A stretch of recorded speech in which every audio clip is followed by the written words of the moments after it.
फिर 76 की शायद बात है, फिर ओशो ने कहा कि अब बंद कर दे, इसका काम पूरा हुआ। फिर कुछ और ध्यान दिया, फिर मैंने वो किया। वो भी इंटरेस्टिंग है, जो उन्होंने मुझे ध्यान दिया, उन्होंने कहा कि डायनामिक मेडिटेशन अभी उसका काम पूरा हुआ, अभी तू शाम के समय ध्यान किया कर। तो उन्होंने कहा कि शाम को, उन्होंने फिर एक ऑडियो कैसेट दी और बोल के दी, ये जो मैं तुझे दे रहा हूं इसमें पंडित रविशंकर और वो अमजद नहीं है, कुछ दूसरे हैं, खान साहब, और साथ में बिस्मिल्लाह खान, इनकी तीनों की युगलबंदी है। और कोई 13 या 15 मिनट का वो पीस था, 12 या 15 मिनट का, कि इसको सुनना है शाम को और इस पे नाचना है खूब मस्त होके। उनको पता था, घर आए हुए थे तो उनको पता था कि बहुत बड़ा मेरा टेरेस है, तो पूरे टेरेस पे नाच झूम जो मर्जी कर, इसको म्यूजिक को लगा के, और उसके बाद एक चटाई ले जा, पीठ के बल लेट जा और आसमान को देख, आसमान में बदलते हुए रंगों को देख, क्योंकि सूरज छिपने का समय है। आकाश को देख, देख आकाश कितना असीम है, तू अपनी दो आंखें तेरी कितनी छोटी हैं और आकाश कितना बड़ा है, तू देख ही नहीं पा रही आकाश को, इधर उधर चारों तरफ से देखती है, पूरा आकाश नहीं देख सकती, आंखें कितनी छोटी और आकाश कितना बड़ा। तो देख, और फिर भाव कर कि जैसे तेरा शरीर फैल रहा है, फैल रहा है, फैल रहा है, फैल रहा है, और इतना फैल गया है कि आकाश में समा गया है। जब ये फीलिंग आए कि तेरा शरीर इतना फैल गया, आकाश में समा गया, तो आंख बंद कर ले, और फिर बंद आंख में उस भाव में रह कि जैसे मेरा शरीर आकाश में एक हो गया। फिर वो फीलिंग के बाद थोड़ी देर उस फीलिंग में रहना है, और फिर भाव कर कि सारा आकाश सिमट रहा है, सिमट रहा है, सिमट रहा है, और एक जैसे एक छोटा सा बूंद बन जाती है, वो आके ऐसे हृदय में भीतर चला गया, सारा आकाश का विशाल आकाश तेरे हृदय में समा गया है। फिर वो फीलिंग में 5 मिनट तक रहना है और फिर वापस आ जाना है। ये भी मैंने कोई 1.5 साल किया ध्यान। इस ध्यान ने भी मेरी बहुत यात्रा बदली। जो मैं छोटी छोटी बातों पे इतनी इमोशनल हो जाती थी, इतना उद्यम कर देती थी, पता ही नहीं लगा कब छोटी छोटी बातें छूती नहीं थी। कभी मैं कोई खाना बना लूं और अगर पति आए हैं घर में और वो अपने बिजनेस की बातें कर रहे हैं, तो मेरा तो दिल करता कि डोंगा उठाऊं और मार दूं जमीन पे। एक बार तो क्रॉकरी सारी मैंने तोड़ी दी सामने ही उनके, उठाया वो बड़ा अच्छा, मैंने वो कवर वगैरह टेबल पे बिछा के फूल वूल सजा के, बड़ा शौक था ना परफेक्शन का, बहुत शौक था। बहुत बड़ा डाइनिंग एरिया था, प्लांट्स वगैरह रखे, कैंडल जलाई। उस दिन कुछ खास नहीं था, बस मैं खास मूड में थी, तो मैंने वो डाइनिंग एरिया में मलाई कोफ्ता बनाया, ये बनाया, और वो बेचारे अपनी बिजनेस में हैं, पिताजी हैं, पिताजी बिजनेस की बात की जा रही। मैं बहुत बार कह रही, देखो तुझे कितने अच्छे फूल सजाए हैं, अब आज छोड़ो अब बिजनेस को, अब घर आ गए तो घर खाना खाओ। और वो बोले, और मेरे को जो गुस्सा आया, मैंने वो टेबल क्लॉथ खींचा, उनके सामने ही मारा सारा नीचे, वो क्रॉकरी भी कई चीजें टूट गई, सारा मेरा वो भी खत्म हुआ। पर मैं ऐसी थी,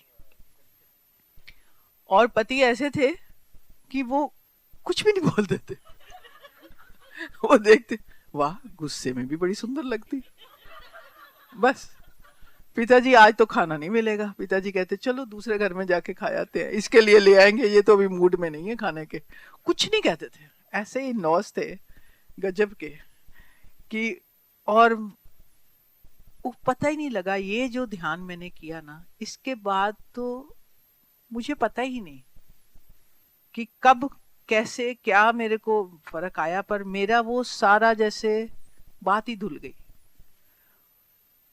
हाँ, एक ओशो ने मुझे और ध्यान दिया था, मैंने ये जब तोड़ा था ना, तो मैंने ओशो को बताया कि मेरे को ये प्रॉब्लम है मेरी, और मैंने तो एक्चुअली ये नहीं कहा था मेरी प्रॉब्लम है, मैंने तो कहा था मेरे पति की प्रॉब्लम है मुझे तो थोड़ी कोई प्रॉब्लम होती थी, तब तो अपने आप को तो परफेक्शन लगती थी, ऐसे लगता था पति की प्रॉब्लम है। ओशो को कहा कि मेरे पति को ना बड़ी प्रॉब्लम है, वो बिजनेस से आते हैं घर, पर सारा बिजनेस साथ में ही ले आ जाते हैं, और आके पिताजी भी साथ में बैठ जाते हैं, दोनों जने बिजनेस की बात।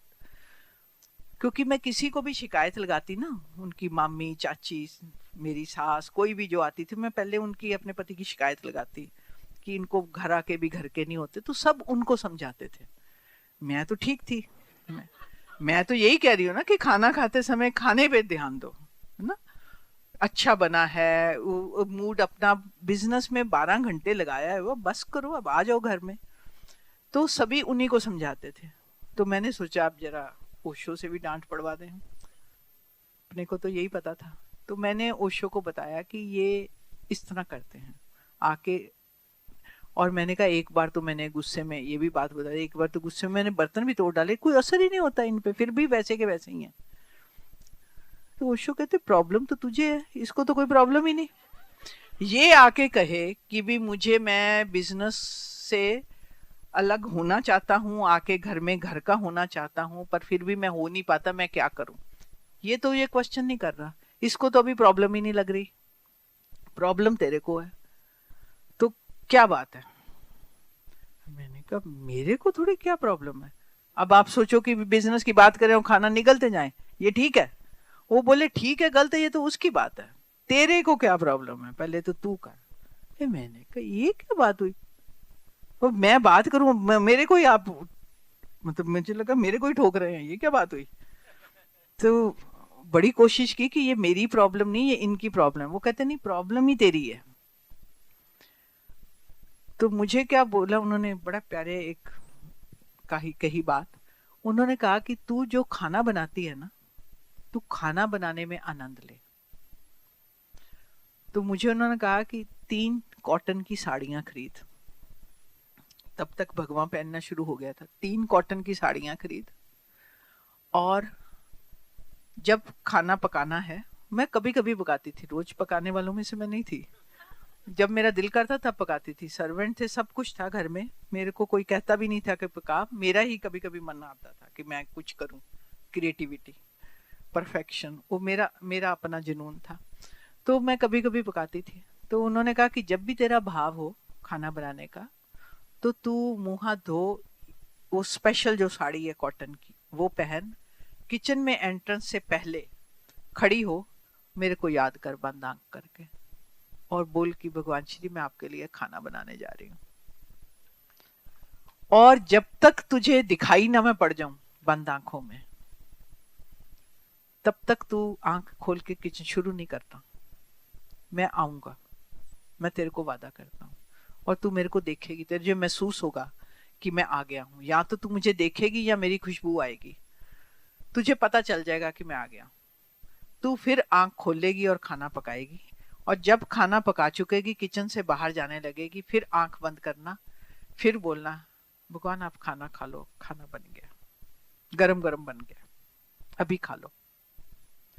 और फिर तू मेरे को महसूस करेगी, तेरे को पता चल जाएगा कि मैं आ गया, उसके बाद ही तू आंख खोलेगी, जाके वो साड़ी बदल लेनी है, फिर अपने जो कपड़े पहनने हैं वो पहन। मेरे को लगा ये क्या बताइए, ये जो मैं अपने पति की शिकायत कर रही हूँ, इसका ये इलाज है। मुझे लगा ये क्या बात है, शिकायत उनकी एक, मेरे को एक बोल दिया। तो मैंने कहा इससे क्या होगा। वो कहते जो भी होगा देखेंगे। मैंने कहा पर पति इससे बैठ के खाना खाएंगे। कहते वो खाए ना खाए उसकी प्रॉब्लम, जब तक वो आके अपनी प्रॉब्लम नहीं बोलेगा मैं उसके लिए कुछ नहीं कहूंगा। प्रॉब्लम तेरे में है, तू बनाने में इतना आनंद ले कि बना दिया और बात खत्म हो गई।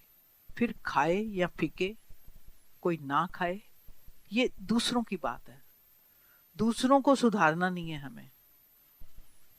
तू अपने अंदर झांक, अपना देख, तू you start enjoying while cooking. तू इतनी टोटल हो जा। फिर उन्होंने को पता था कि मेरा परफेक्शन का बड़ा दिमाग है, हर चीज में परफेक्शन परफेक्शन, और टेंशन है परफेक्शन की। तो उन्होंने कहा कि एक बात और समझ ले कि मेरे विजन में परफेक्शन का कोई रोल ही नहीं है। मेरे विजन में परफेक्शन बीमारी है, और मेरे विजन के मुताबिक be total whatever you are doing. बस लीन हो जा, जो तू काम कर रही है उसमें इतना एंजॉय कर ले कि perfection should come as a result, not the as a target, कि ये तो ऐसा ही होना चाहिए, मैं तो जैसा मैं चाहती हूँ वैसा होना चाहिए। ये रिजल्ट की फिक्र नहीं करनी है, ये कोई टारगेट नहीं है। You be totally involve and pour your love, creativity and totality into whatever you are doing. ये सूत्र है तेरा, बस ये सूत्र है, इसको तू ले ले, इसको गांठ बांध। और वो मेरे को कहा कि कोई म्यूजिक नहीं लगाना, कोई मेरा प्रवचन नहीं लगाना जब तू कर रही होगी, इसको तू पूरी तरह एंजॉय कर। गाजर करनी है तो पकड़ गाजर को, फील कर गाजर को कि ये मैं भगवान के लिए गाजर बनाने जा रही हूँ। उसको धो, उसको अच्छे से कर, उसको कटवा, क्योंकि मैं तो सब्जी सुब्जी काटना मेरा बस की बात नहीं, उंगली कट जाएगी, तो वो सर्वेंट ने काटनी है। तो तू पर उसको फील कर कि ये मुझे चाहिए, तो वो काटे। फिर तू जैसे बना रही है खाना बना, उसको बड़े तू दिल से, बस प्यार से उसको पूरी तरह एंजॉय कर ले। वो क्या हुआ मेरे साथ कि मैं इतना एंजॉय करने लगी। एक तो मैं हफ्ते में कहाँ एक बार बनाती थी, 10 दिन में एक बार, कहाँ मैं हफ्ते में 3-3 बार खाना बनाने लगी, क्योंकि मेरे को बड़ा मजा आने लगा और बड़ा बहुत ही अच्छा लगता। वो मेरे लिए एक बड़ी प्यारी सी मेडिटेशन हो गई। तब तक ओशो को भी पढ़ रही थी, तो ऐसे लगा कि मैकेनिकल नहीं कुछ भी करना, थोड़ी थोड़ी बातें ओशो की समझ में आने लग गई थी, डायनामिक कर रही थी तब उन दिनों। तो कई चीजें ओशो की विजन की, ध्यान की बातों को समझ भी आना शुरू हो गया था, कुछ कुछ अनुभव भी हो रहे थे। तो बड़े प्यार से मैं मटर छीलने, गाजर धोनी, उनको धोना, काटना, बनाना।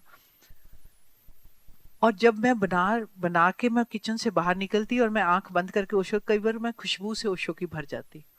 ओहो इतना मजा आता। कभी कभी ओशो मेरे को बंद आंख में बिल्कुल ऐसे हंसते हुए, ऐसे जैसे वो मेरे पास ही आ गया है, आंख खोलती तो कोई भी नहीं है, पर मतलब वो जो था वो मेरे को इतना अंदर तक भर देता कि मैं इतनी तृप्त हो जाती, इतनी खुश हो जाती कि फिर कोई खाना खा रहा है कि नहीं खा रहा मुझे फिक्र ही नहीं रहती थी। I was so happy the whole day. मेरे को तो इतना करता कि मैं कैसे ही अपनी मैं खुशी को करूं। मुझे कभी कोई म्यूजिक लगा के नाचती, कभी मैं कुछ ना कुछ मतलब करती, मैं घर को सजाती। इतना मेरा को होता कि किसी को मैं कैसे बांटूं अपनी खुशी। मैं अपने सास के पास जाती, उसको इतना प्यार करती, चल तेरा आज पेडिक्योर करती। वो कहती मेरे को नहीं, नहीं मेरा मजा आ रहा है, मेरी बस गोद में अपने पैर रख दे। उसके बैठ के पैरों को मैं साफ करती, उसको मैं नेल्स को करती, उसके वो कहती बस कर, मेरे को जरा ज्यादा ना तू कर, मेरे को शर्म आ रही है। मैंने शर्म क्यों आ रही है, तू मेरी सास है, रख दे पैर। तो इतना मुझे प्यार आता, मैं कैसे उसको एक्सप्रेस करूं, मेरे लिए ये मुश्किल हो जाता। मेरे लिए लोग थोड़े, तो मेरे अंदर मैं इतनी भर जाती। वो मेरी प्रॉब्लम ही दूर हो गई। बरसों के बाद मेरे को एक बार मैं ओशो के किचन में गई तो देखा मेरी कुकिंग बदल गई थी।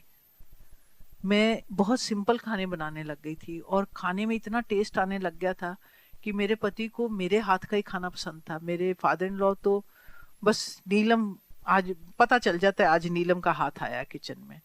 तो मेरे सभी सभी मेरी इतनी तारीफ कर रहे हैं, सभी इतने खुश हैं।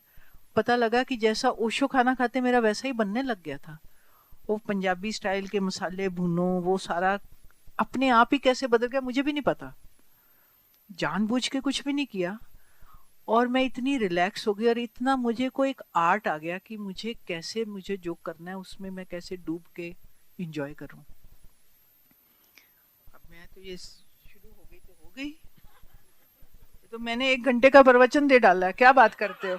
तुम भी नहीं कोई टोकते बीच में, तुम तो बोलो कि बस करो माँ, बीच में बंद करो। अब क्या पूरा करूं? अब मैं पूरा तो ऐसे करती हूँ कि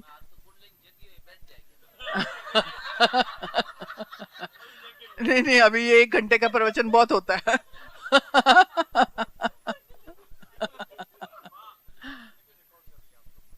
अच्छा। ये शरारती लोग हैं, मेरे से कम नहीं है। हाँ? कौन थी? तो वे एक फूलों की माला पहना के फोटो लगा के ये प्रवचन लगा देना।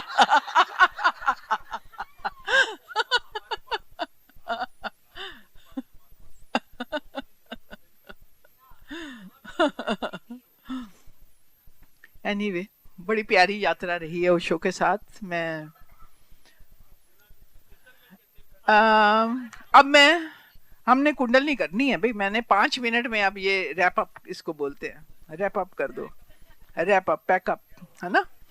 अब मैं पैक कर रही हूँ कि हमें तो अभी तक माउंट आबू में ओशो बेचारे पूना भी नहीं पहुंचे, तो ओशो को हम पहले 74 में ओशो को पूना पहुंचाते हैं। और फिर मेरी तब तक मेरी बेटी भी 5 साल की हो गई थी 74 में।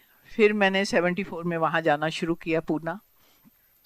तो फिर ओशो ने मुझे कहा कि ऐसे नहीं चलेगा, अब तू साल में 2 बार आया कर। प्रिया मेरी बेटी का नाम है, काम करते।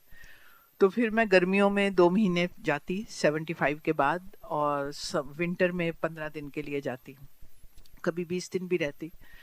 तो साल में 2 बार आना जाना शुरू किया। और वहाँ मुझे तो स्वाय ध्यान के और कुछ नहीं अच्छा लगता। मैं तो कभी एमजी रोड तक नहीं गई थी, सच्ची अपने दिल की बात है। बहुत विरोध था घर में, सास का बहुत विरोध था, सिर्फ ओशो के लिए, और किसी चीज में कुछ विरोध नहीं था। वैसे वो फिदा थी मेरे पे, मैं उस पे फिदा थी, हम दोनों का बहुत प्यार था। मुझे भी वो बड़ी बिंदास ऐसी थी, जो बात है दिल में मुंह पे फटाक, हिम्मत वाली औरत है। मुझे को बड़ा मजा आता। वो कभी मेरे को ही डांटती तो मैं कहती मजा आ गया मम्मा, है ना, तेरी भी दाद देनी पड़ेगी। वो तो कोई बहू को ऐसे बोल दे, कोई दूसरी बहू नाराज होकर चली जाएगी, अब यहीं तक रखना, दूसरी बहू पे ऐसे मत बोलना। तो मतलब हमारी दोनों के बहुत ही प्यार था, अंदर से दोनों का था, बहुत अच्छे से। और दोनों हम एक दूसरे को बोल लेते थे। मैं भी जो उसकी बात नहीं चल, मम्मा जी ये बात नहीं चलने वाली, अब तू जो मर्जी कह ले, मैंने ये बात नहीं माननी तेरी, ऐसी मैं बोलती थी। वो भी कहती माननी पड़ेगी। मैंने कहा देख ले, मनवा के देख, मैं तो मानने वालों में से नहीं हूँ। और ऐसा नहीं कि मैं नहीं मानूंगी, तेरा बेटा भी नहीं मानेगा, तेरे दूसरे दोनों बेटे भी नहीं मानेंगे, वो उनको भी तेरे अगेंस्ट करने वाली हूँ इस बात पे। ये तो हम तो ऐसे नहीं करने वाले। तो हम ऐसे ही बात कर लेते थे। ऐसी मैं अपनी माँ के साथ भी नहीं थी जैसी मैं अपनी सास के साथ थी। पर ओशो के लिए उसका बहुत विरोध था। वो इसलिए था कि समाज में इतनी बात फैल गई थी।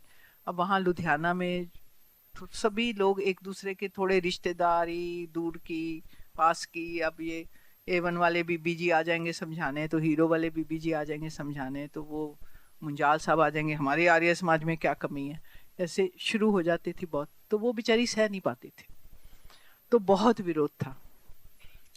वो अपने साथ साथ चलता रहा। और ये सबसे ज्यादा मैं ओशो का शुक्रिया करती हूँ कि जितना विरोध था उससे ज्यादा उसको सहने की मुझे ताकत दी।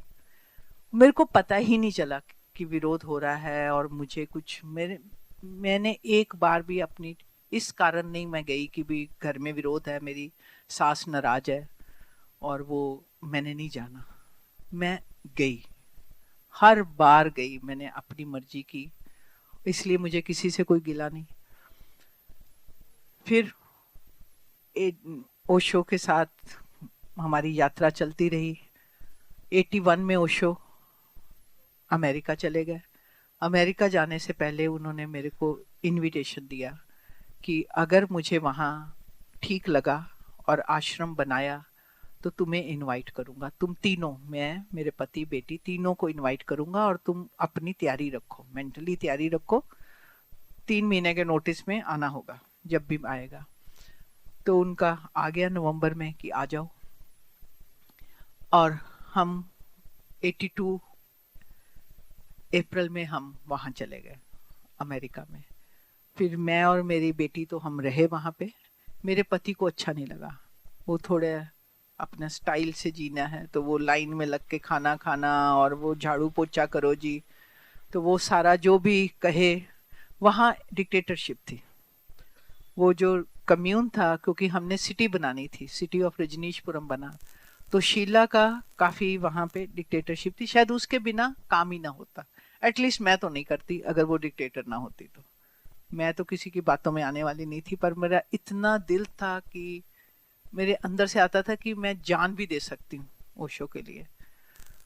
तो फिर जान दे सकती तो काम क्यों नहीं कर सकती? वो 18 घंटे काम करने को बोल रही है लेबर, तो कर। फिर अंदर से ये एक बड़ा क्लियर होने लग गया। फिर हमारा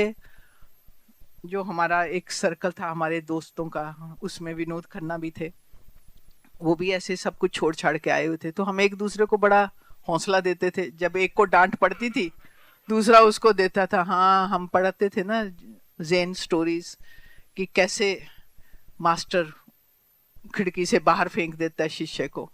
ये खिड़की से बाहर फेंका है, अब बता how are you.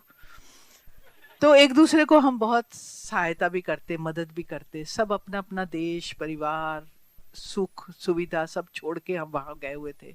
Hard life थी रेंच की, पर एक दूसरे को बहुत सपोर्ट था। और वहां कभी ये थॉट नहीं आया कि ये क्या हुआ, और ये लग रहा था कि एक लिविंग मास्टर के साथ बैठ के हिस्ट्री बन रही है। और अब हमारा टेस्ट है। अब कोई भी मुश्किल आती तो रो भी लेते, थोड़ी बिचिंग बिचिंग भी कर लेते, बातचीत करके अपना हल्के हो जाते, दूसरे दिन फिर से नाचते हुए काम पे पहुंच जाते। और खूब मेरी तो क्लास लगी, वो कभी फिर सुनाऊंगी, बहुत क्लासें लगी हैं। वो तो एक दिन नहीं, वो तो सीरीज चलेंगी, उसके लिए किताब लिखूंगी क्योंकि क्योंकि काफी मेरे को भी घुमाया गया। तो फिर हम 85 में जब ओशो डिपोर्ट कर दिया गया अमेरिका से, तो ओशो मुझे अपने साथ ले आए भारत वापस कुल्लू मनाली में। और फिर उन्होंने आके मेरे को कहा कि अब तू मेरी सेक्रेटरी बनेगी इंडिया में और मेरा काम को संभालेगी। फिर उन्होंने मुझे थोड़े 3-4 हफ्ते के लिए केयर टेकर भी बनाया। मुद्दत के बाद मेरे को, मेरा ख्याल है कोई 72 के बाद, 12-13 साल के बाद मुझे फिर से मौका मिला ओशो के इतने करीब रहने का, उनके लिए कुछ काम करने का, उनको खाना क्या देना है उनका खाना लेके आना, उनका बेड बनाना, उनके साथ काम करना। तो वो भी बड़ी प्यारी, बहुत प्यारा समय है। 20-20 घंटे काम किया तब, 18-20 घंटे काम रोज था। 4 घंटे से ज्यादा तो कभी लेटने का अवसर ही नहीं मिलता था।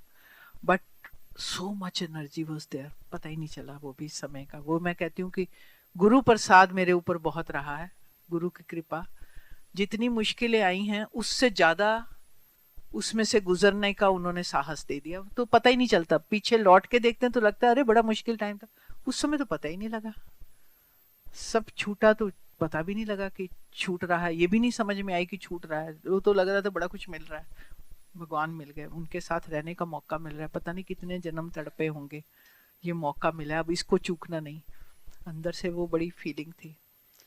और फिर ओशो के साथ नेपाल भी गई, ग्रीस भी गई, पोर्टुगाल भी गई वर्ल्ड टूर में। फिर वापस आए हम बॉम्बे में, उनकी सेक्रेटरी बन के फिर से केयर टेकर उन्होंने बनाया मेरे को कुछ 1-1.25 महीने के लिए। फिर हम पूना में वापस आ गए 87 में, फिर उनके सेक्रेटरी की तरह और मैनेजमेंट में भी उन्होंने रखा। तो कम्यून में वहाँ भी खूब काम भी किया, और काम उनका एक डिवाइस है हमारी ग्रोथ के लिए, बस ये समझ आ चुकी थी। इसलिए वही प्रोसेस है, इसीलिए मुझे नो डायमेंशन जो ये विधियाँ 87 के बाद आई हैं मुझे नहीं आती, मुझे करनी नहीं आती, क्योंकि मौका ही नहीं मिला। ऑफिस में सुनते थे, म्यूजिक सुनते थे, पता लग रहा था कि ये ध्यान नए नए आ रहे हैं, म्यूजिक सबका पता है, समझ है, पर खुद नहीं किया तो मैं करवा भी नहीं पाती। बस यही है, आज इतना ही।